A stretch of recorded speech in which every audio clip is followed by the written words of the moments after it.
नमस्कार दोस्तों, यूथ पाठशाला ऐप और संकुल मार्गदर्शन पर आपका स्वागत है। साथियों, जो मुझको बदनाम करे हैं, जो मुझको बदनाम करे हैं, काश वे इतना जान सके। जो मुझको बदनाम करे हैं, काश वे इतना जान सके।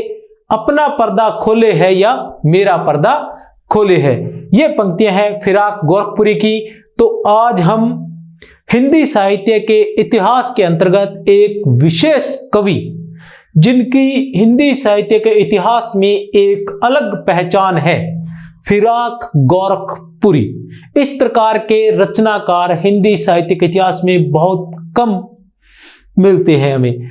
इन्होंने अपने हिंदी साहित्य के इतिहास के अंतर्गत गजलें और रुबाइयां लिखी थी। गजलें और रुबाइयों पर अधिक इन्होंने प्रकाश डाला था। इनकी गजलें और इनकी रुबाइयां हिंदी साहित्य के इतिहास को, हिंदी साहित्य को एक अनमोल देन है। तो आज हम पढ़ने जा रहे हैं फिराक गोरखपुरी, रघुपति सहाय फिराक। फिराक गोरखपुरी, रघुपति सहाय फिराक। रघुपति सहाय फिराक को गालिब, मीर अकबराबादी, अल्ताफ हुसैन हाली की कड़ी में माना जाता है। तो देखते हैं फिराक गोरखपुरी को। फिराक गोरखपुरी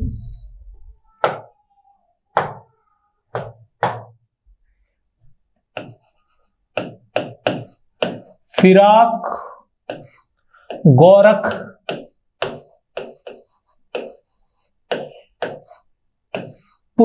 फिराक गोरखपुरी। फिराक गोरखपुरी का सबसे पहले हम देखते हैं जन्म। कब हुआ था जन्म इनका? जन्म हुआ था 1896 ईस्वी में। कब हुआ था? 1896 ईस्वी में। वैसे थोड़ा सा और बता देता हूं, 28 अगस्त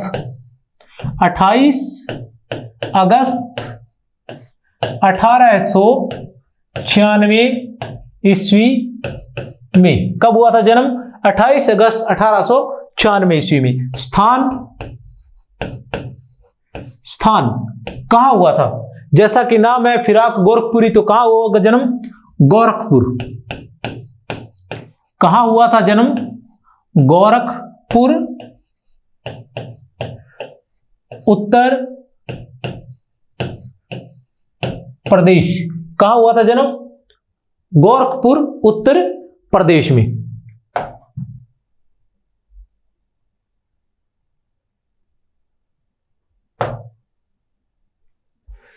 अब आता है इनका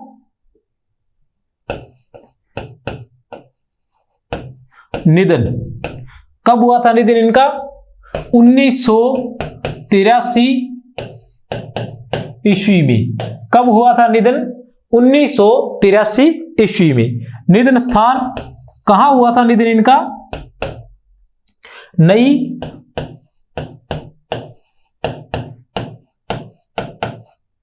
दिल्ली में। कहां हुआ था? नई दिल्ली में। इसके अलावा इसके बाद हम देखते हैं कि इनकी शिक्षा, इनकी जो शिक्षा है वो कहां हुई थी? शिक्षा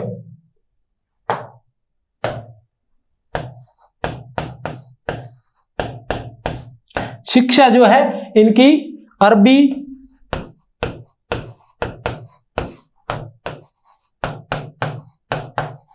फारसी और अंग्रेजी। इनकी जो शिक्षा थी, प्रारंभिक शिक्षा, इनकी जो शिक्षा रही थी वो अरबी, फारसी और अंग्रेजी में रही थी। किस किस में रही थी? अरबी, फारसी और अंग्रेजी में। इसके अलावा इनके बाद हम देखते हैं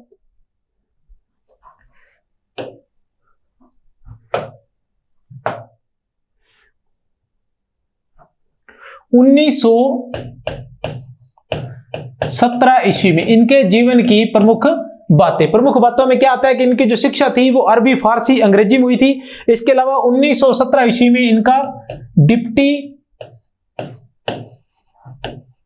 कलेक्टर के पद पर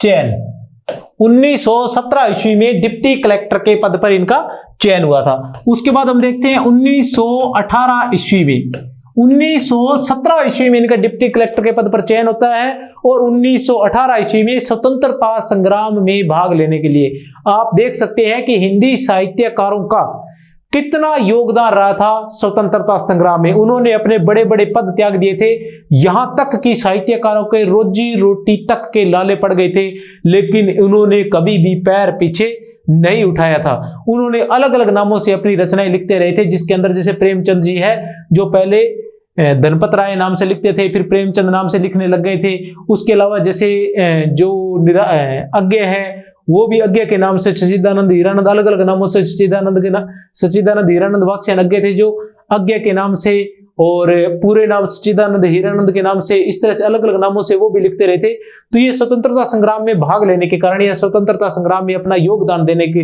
कारण ये अलग अलग इन्होंने अपना योगदान दिया था। तो डिप्टी कलेक्टर के पद पर चयन होने के बाद उस समय इन्होंने 1918 ईस्वी में डिप्टी कलेक्टर के पद से त्याग पत्र दे दिया था। किस लिए? स्वतंत्रता संग्राम में भाग लेने के लिए, स्वतंत्रता आंदोलन में भाग लेने के लिए।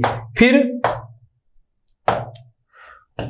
1920 ईस्वी में, 1920 ईस्वी में इन्हें 1.5 वर्ष की जेल, 1920 ईस्वी में इन्हें 1.5 वर्ष की जेल भी हुई थी। तो 1900 महत्वपूर्ण बिंदु बता देता हूं, 1917 ईस्वी में डिप्टी कलेक्टर के पद पर चयन, 1918 ईस्वी में त्यागपत्र और 1920 ईस्वी में 1.5 वर्ष की इनको जेल भी हुई थी। इसके अलावा इनके जीवन से संबंधित यह है कि ये इलाहाबाद, कहां? इलाहाबाद विश्वविद्यालय में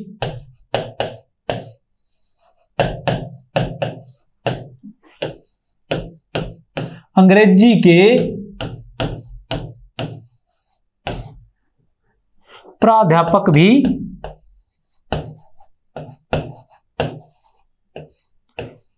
रहे, अंग्रेजी के प्राध्यापक भी रहे। कब? इलाहाबाद विश्वविद्यालय में अंग्रेजी के प्राध्यापक भी रहे थे। इसके अलावा हम देखते हैं इसके बाद हम देखते हैं इनकी प्रमुख रचनाएं। तो कौन कौन सी थी रचनाएं वो भी देख लेते हैं एक बार। रचनाएं, इनकी महत्वपूर्ण रचनाओं में हम सबसे पहले देखते हैं 1 नंबर पर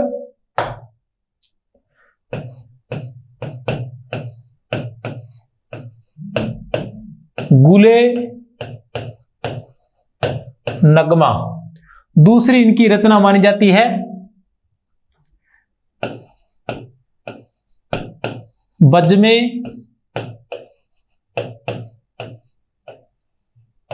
जिंदगी रंगे शायरी। बज्मे जिंदगी रंगे शायरी, ये इनकी दूसरी रचना मानी जाती है। तीसरी रचना है इनकी उर्दू गजल गोई। तीसरी रचना इनकी मानी जाती है उर्दू गजल गोई। उसके बाद जो गुले नगमा है इसके लिए इनको साहित्य अकादमी पुरस्कार मिला था, लेकिन उसकी बात हम अलग से कर लेते हैं। सम्मान, इनको कौन कौन से सम्मान प्राप्त हुए थे? सम्मान कौन कौन से प्राप्त हुए थे देख लेते हैं हम। सबसे पहले 1960 ईस्वी में, कब? 1960 ईस्वी में साहित्य अकादमी पुरस्कार 1960 ईस्वी में। उसके बाद 1968 ईस्वी में, 1968 ईस्वी में पद्म भूषण पुरस्कार से पुरस्कृत किया गया था, पद्म भूषण। उसके बाद 1968 ईस्वी में पुनः इन्हें सोवियत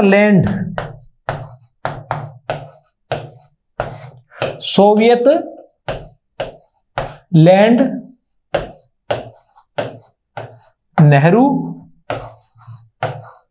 पुरस्कार, सोवियत लैंड नेहरू पुरस्कार से सम्मानित किया गया था। उसके बाद 1969 ईस्वी में 1969 ईस्वी में इन्हें ज्ञानपीठ पुरस्कार से सम्मानित किया गया था, ज्ञानपीठ पुरस्कार से। तो पुरस्कार की कड़ियां देखकर, पुरस्कार की पंक्तियां देखकर आपने अंदाजा लगा लिया होगा कि ये जो कवि हम पढ़ रहे हैं ये कितने महत्वपूर्ण रहे होंगे हिंदी साहित्य के इतिहास के लिए। इतने महत्वपूर्ण पुरस्कार, हिंदी साहित्य के इतिहास में जितने भी बड़े पुरस्कार माने जाते हैं वो सभी पुरस्कार इनको प्राप्त हुए थे। साहित्य अकादमी की बात करते हैं हम, या सबसे बड़े हिंदी साहित्य के पुरस्कार ज्ञानपीठ की, भारतीय ज्ञानपीठ की बात करते हैं तो भारतीय ज्ञानपीठ पुरस्कार भी उनको प्राप्त हुआ था। ज्ञानपीठ पुरस्कार भी इनको प्राप्त हुआ था 1969 ईस्वी में। वो किसी एक रचना को मिलता है प्रत्येक वर्ष, सभी रचनाओं में से 1969 ईस्वी में। इसके अलावा इनको महत्वपूर्ण पुरस्कार साहित्य अकादमी पुरस्कार भी प्राप्त हुआ था। किसके लिए प्राप्त हुआ था साहित्य अकादमी? गुले नगमा के लिए, गुले नगमा के लिए साहित्य अकादमी पुरस्कार प्राप्त हुआ था।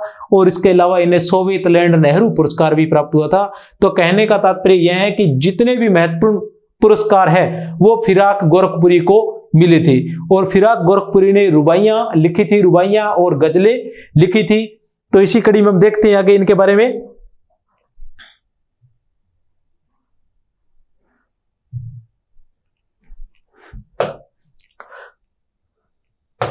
सबसे पहले क्या है कि जो गजल होती है, जो गजलें होती हैं या जो शायरी होती है, उर्दू जो गजलें थी या उर्दू जो शायरी थी उसमें रुमानियत अधिक थी। क्या थी? रुमानियत क्या थी? अधिक थी। रुमानियत अधिक थी और लोक जीवन का चित्रण बहुत कम था। लोक जीवन का चित्रण बहुत कम था। किसमें? उर्दू गजलों में। उर्दू गजलें जो थी उसमें क्या रुमानियत अधिक रहती थी और लोक जीवन का चित्रण बहुत कम रहता था। लेकिन इस परंपरा को कुछ लोगों ने तोड़ा था। उसके अंदर पहला नाम आता है नजीर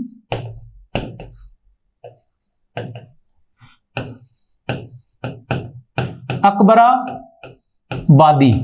पहला नाम आता है नजीर अकबराबादी और दूसरा नाम आता है अल्ताफ हुसैन हाली। कौन कौन से नाम आते हैं? नजीर अकबराबादी और अल्ताफ हुसैन हाली। और इसी कड़ी में तीसरा नाम जो आता है वो आता है फिराक गोरखपुरी का। इसलिए फिराक गोरखपुरी हिंदी साहित्य के इतिहास में महत्वपूर्ण कवि माने जाते हैं। नजीर अकबराबादी, अल्ताफ हुसैन अली। जो उर्दू गजलें जो थी उनमें रुमानियत अधिक रहती थी, लोक जीवन का चित्रण बहुत कम रहता था। लेकिन इस परंपरा को नजीर अकबराबादी और अल्ताफ हुसैन हाली ने तोड़ा था और इन्हीं की तरह जो फिराक गोरखपुरी थे उन्होंने भी इस रुमानियत को तोड़ते हुए अपनी गजलों में लोक भाषा का या लोक चित्रण अधिक किया था। इसके बाद हम देखते हैं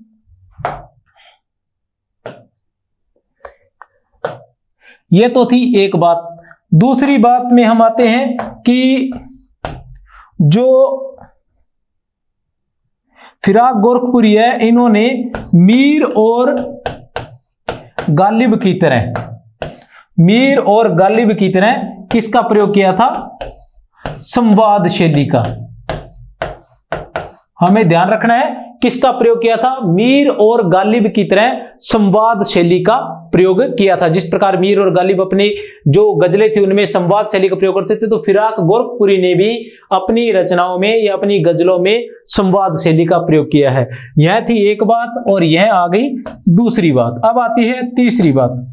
तीसरी बात यह है कि जो फिराक गोरखपुरी है उन्होंने अपने काव्य में या अपनी रचनाओं में किसका? उर्दू, हिंदी और लोक भाषा का उर्दू, हिंदी और लोक भाषा का ऐसा विलक्षण रूप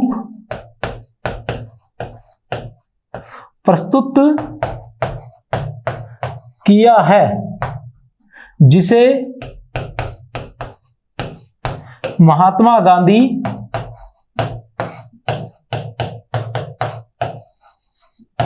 हिंदुस्तानी, जिसे महात्मा गांधी हिंदुस्तानी कहते थे। कहने से तात्पर्य यह है कि जो फिराक गोरखपुरी है उन्होंने उर्दू, हिंदी और लोक भाषा का, उर्दू, हिंदी और लोक भाषा का ऐसा मिश्रित रूप प्रस्तुत किया है जिसे महात्मा गांधी हिंदुस्तानी कहते थे। अर्थात कहने से तात्पर्य फिराक गोरखपुरी ने हिंदुस्तानी भाषा का प्रयोग किया था। तो अब हमारे सामने आ गया कि जो फिराक गोरखपुरी है उनको महत्वपूर्ण पुरस्कार प्राप्त हुए थे, सभी महत्वपूर्ण पुरस्कार प्राप्त हुए थे। और जो साहित्य के इतिहास में जिनको महत्वपूर्ण माना जाता है, जिन कवियों को बहुत अधिक जाना जाता है अपनी रचनाओं के लिए, नजीर अकबराबादी और अल्ताफ हुसैन हाली, उनके साथ भी इनको जोड़ा जाता है। किस लिए जोड़ा जाता है? अब अलग अलग लोगों से जोड़ा जाता है। मैं बता देना चाहता हूं कि सबसे पहले इन्हें तीन बिंदुओं के माध्यम से हम इन्हें जानेंगे। तीन बिंदुओं में सबसे पहले यह आता है कि इनको नजीर अकबराबादी और अल्ताफ हुसैन अली से जोड़ा जाता है। किस लिए जोड़ा जाता है? लोक भाषा के प्रयोग के लिए। रूमानियत को छोड़कर लोक भाषा के प्रयोग के लिए इनको नजीर अकबराबादी और अल्ताफ हुसैन अली से जोड़ा जाता है। किस लिए? लोक भाषा के लिए। फिर मीर और गालिब के साथ भी जोड़ा जाता है। किस लिए जोड़ा जाता है? संवाद शैली के लिए। इनकी जो शैली थी वो संवाद शैली थी, इसलिए इनको मीर और गालिब के साथ जोड़ा जाता है, क्योंकि मीर और गालिब ने भी संवाद शैली का प्रयोग किया था और फिराक गोरखपुरी ने भी संवाद शैली का ही प्रयोग किया था। फिराक गोरखपुरी कहते हैं कि घर लौट बहुत रोए माँ बाप अकेले में, घर लौट बहुत रोए माँ बाप अकेले में, मिट्टी के खिलौने भी सस्ते न थे मेले में, मिट्टी के खिलौने भी सस्ते न थे मेले में। देखते हैं फिर इनका तीसरा जो संबंध जोड़ा जाता है वो किससे जोड़ा जाता है? महात्मा गांधी से। तीसरा संबंध महात्मा गांधी से जोड़ा जाता है। क्यों जोड़ा जाता है? कि एक ऐसी भाषा को महत्व दिया था महात्मा गांधी ने जिसमें उर्दू भी हो, जिसमें हिंदी भी हो और जिसमें लोक भाषा भी हो। इन तीनों भाषाओं के शब्दों का प्रयोग हो, ऐसी भाषा को महत्व दिया था और उसे महात्मा गांधी हिंदुस्तानी कहते थे। फिराक गोरखपुरी ने भी उसी हिंदुस्तानी भाषा का प्रयोग अपने काव्य में किया था। कहने से तात्पर्य इन्होंने जो अपने काव्य में भाषा का प्रयोग किया है वो है हिंदी, उर्दू और लोक भाषा। हिंदी, उर्दू और लोक भाषा का मिश्रित रूप इन्होंने प्रयोग किया है। चलो देखते हैं आगे। जो फिराक गोरखपुरी है इनके यहां, फिराक गोरखपुरी के यहां सामाजिक दुख दर्द, सामाजिक दुख दर्द क्या व्यक्तिगत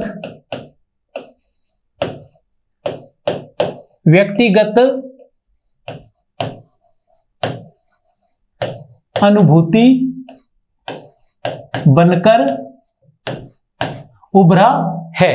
व्यक्तिगत सामाजिक दुख दर्द जो है वो व्यक्तिगत अनुभूति बनकर उभरा है। किसके यहां?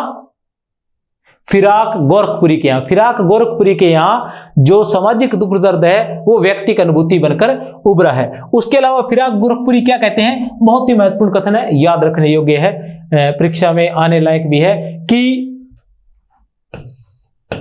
दिव्यता भौतिकता से, दिव्यता भौतिकता से पृथक कोई वस्तु नहीं है। दिव्यता भौतिकता से पृथक कोई वस्तु नहीं है, जिसे हम भौतिक कहते हैं, जिसे हम भौतिक कहते हैं, वही दिव्य भी है। जिसे हम भौतिक कहते हैं वही दिव्य भी है। क्या था? दिव्यता, भौतिकता से पृथक कोई वस्तु नहीं है, जिसे हम भौतिक कहते हैं वह दिव्य भी है। किसने कहा था? फिराक गोरखपुरी ने। किसने कहा था? फिराक गोरखपुरी ने। फिराक गोरखपुरी के काव्य में, फिराक गोरखपुरी के काव्य की विशेषता क्या है कि एक कवि का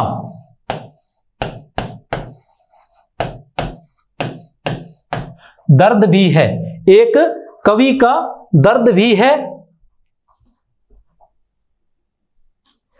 ठीक है, एक कवि का दर्द भी है और एक शायर की ठसक भी है, एक शायर की ठसक भी है और शिल्प की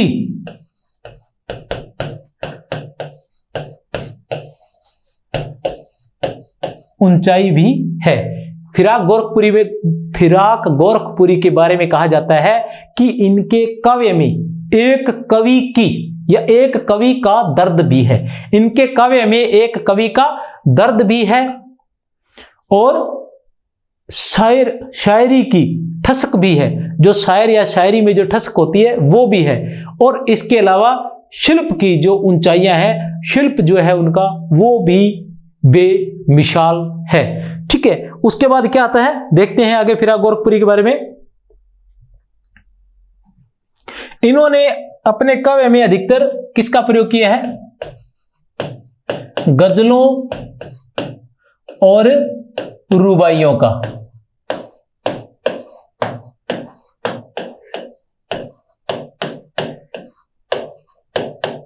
अब फिराक गोरखपुरी वैसे तो साहित्य के अंदर मैंने आपको बता ही दिया कि क्यों महत्वपूर्ण है, इतने बड़े बड़े पुरस्कार और इतने बड़े बड़े साहित्यकारों से इनकी तुलना की जाती है। लेकिन इसके पीछे एक और कारण भी है कि ये एनसीईआरटी की कक्षा 12 की अनिवार्य हिंदी की पाठ्य पुस्तक आरोह है भाग 2 में भी ये लगी हुई है, इनकी गजलें और इनकी रुबाइयां लगी हुई है। इसलिए ये फिराक गोरखपुरी बहुत महत्वपूर्ण है हमारे लिए, विशेषकर टीजीटी, पीजीटी और इसके अलावा मतलब आरपीएससी की फर्स्ट ग्रेड सेकंड ग्रेड की तैयारी करने वाले बच्चों के लिए ये बहुत ही महत्वपूर्ण है। तो क्या है? गजलों और रुबाइयों का प्रयोग किया। रुबाइयां क्या होती है? रुबाई क्या होती है? यह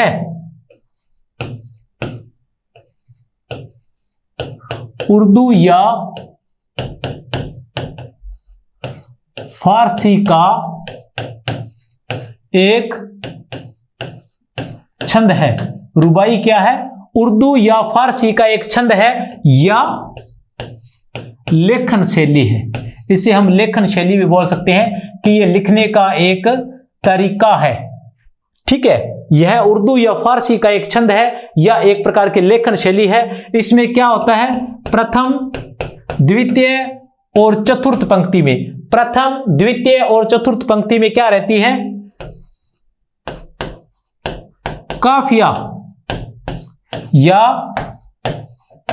तुक मिली रहती है, या प्रथम, द्वितीय और चतुर्थ पंक्ति में काफिया या तुक मिलाई जाती है। और जो तीसरी पंक्ति है वह स्वतंत्र रहती है। जो तीसरी पंक्ति है वह स्वतंत्र रहती है। जो तीसरी पंक्ति है रुबाई के अंदर, जो तीसरी पंक्ति है वह स्वतंत्र रहती है। कैसे रहती है मैं आपको बता देना चाहता हूं कि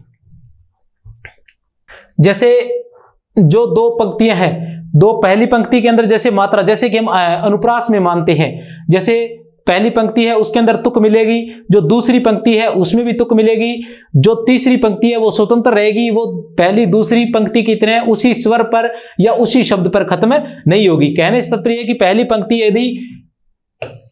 पंक्ति में यदि खड़ी आ रहा है तो दूसरी पंक्ति में या तो पाई आ सकता है या खड़ी भी आ सकता है। कहने से तात्पर्य है कि दूसरी पंक्ति में भी ई की मात्रा आएगी, तीसरी पंक्ति में ई की मात्रा नहीं आएगी और चौथी पंक्ति में फिर ई की मात्रा आएगी। यदि अंतिम शब्द में ई की मात्रा आ रही है तो पहली में, दूसरी में और चौथी में ई की मात्रा आएगी।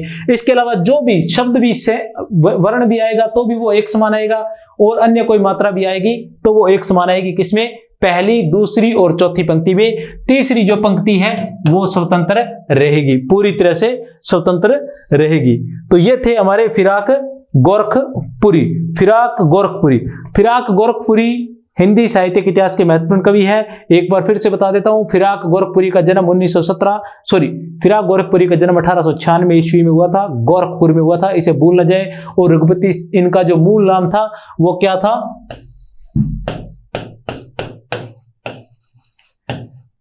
रघुपति सहाय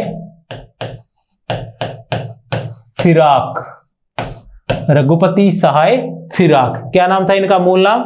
रघुपति सहाय फिराक। इन्हें महत्वपूर्ण पुरस्कार मिले थे। कौन कौन से पुरस्कार मिले थे? 1960 ईस्वी में साहित्य अकादमी पुरस्कार, 1968 ईस्वी में पद्म भूषण, 1968 ईस्वी में सोवियत नेहरू पुरस्कार, 1969 ईस्वी में ज्ञानपीठ पुरस्कार प्राप्त हुआ था। इनको 3 जोड़ियों से जोड़ा जाता है। पहली है नजीर अकबराबादी और अल्ताफ हुसैन अली। उनकी तरह इन्होंने रूमानियत को छोड़कर लोक जीवन का चित्रण या लोक भाषा का चित्रण किया था। किसकी तरह? नजीर अकबराबादी और अल्ताफ हुसैन अली की तरह। दूसरी जोड़ी जो मिलती है वो मीर और गालिब की मिलती है। मीर और गालिब की तरह इन्होंने संवाद शैली को अपनाया था। और उसके अलावा इन्होंने तीसरा जो मिलते हैं वो महात्मा गांधी मिलते हैं। इन्होंने भी महात्मा गांधी की तरह हिंदुस्तानी को अपनाया था। हिंदी, उर्दू और लोक भाषा मिश्रित ऐसी विलक्षण शब्दावली का प्रयोग किया था इन्होंने, जिसे महात्मा गांधी हिंदुस्तानी कहते थे। इसी के साथ जय हिंद, जय भारत, बने रहिए लगातार।